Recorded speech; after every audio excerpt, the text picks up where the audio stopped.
وہ بھیڑیے کے کان نکالتا اور ان سے سوپ پینا شروع کر دیتا۔ سب چونک جاتے کہ وہ کتنا بڑا فاتح ہے کہ اس نے بھیڑیے کو ہلاک کیا اور اب اس کے کانوں سے سوپ پیتا ہے۔ جب دوسرے بھیڑیے نے یہ بات سنی تو انہیں بہت غصہ آیا۔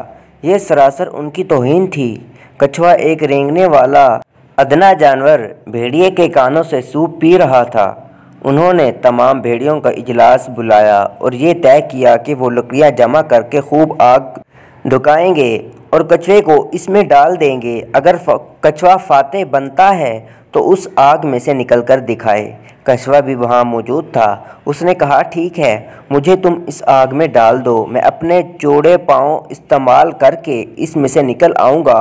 اس سے پہلے کہ شعلے مجھے جھلسائیں میں اپنی جان بچانے میں کامیاب ہو جاؤں گا۔ سب بھیڑیے کو ایک دوسرے کی صورت میں دیکھنے لگے۔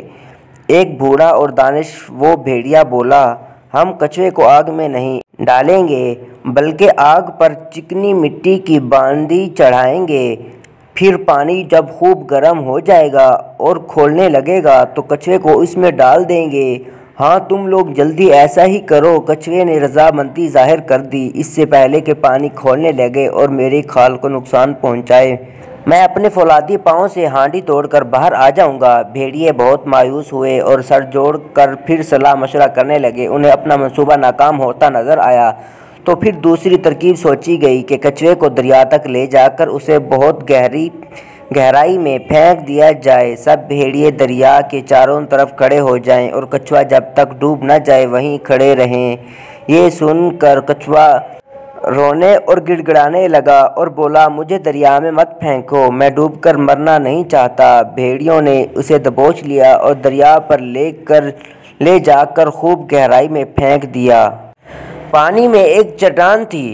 کچھوے کی پیٹھ اس سے ٹکرائی تو کئی جگہوں سے چٹخ گئی۔ اس کے بعد وہ اچھل کر پانی میں جا پڑا۔ کچھوے تو دریا میں ہی رہتے ہیں، پانی ان کے لیے انوکھی چیز نہیں ہے۔ اس لیے کچھوا تیرتا ہوا دوسرے کنارے تک پہنچ گیا۔ دوسرا کنارہ بہت دور تھا اور بھیڑیے وہاں نہیں تھے، چنانچہ وہ اسے نہ دیکھ سکے۔ کچھوے نے اپنی پیٹھ کی طرف دیکھا تو اسے رونا آ گیا، اس لیے کہ اس کی پیٹھ جو تھوڑی دیر پہلے خوبصورت اور چکنی تھی اب وہ کئی جگہوں سے چٹخ چکی تھی اور اس پر بہت سی دراڑیں پڑی ہوئی تھیں۔ وہ جنگل کی طرف گیا اور چند جڑی بوٹیاں جمع کر کے مرہم بنایا اور اسے اپنے زخم پر لگاتا رہا۔ جڑی بوٹیوں نے کام کر دکھایا اور اس کے زخم ٹھیک ہو گئے۔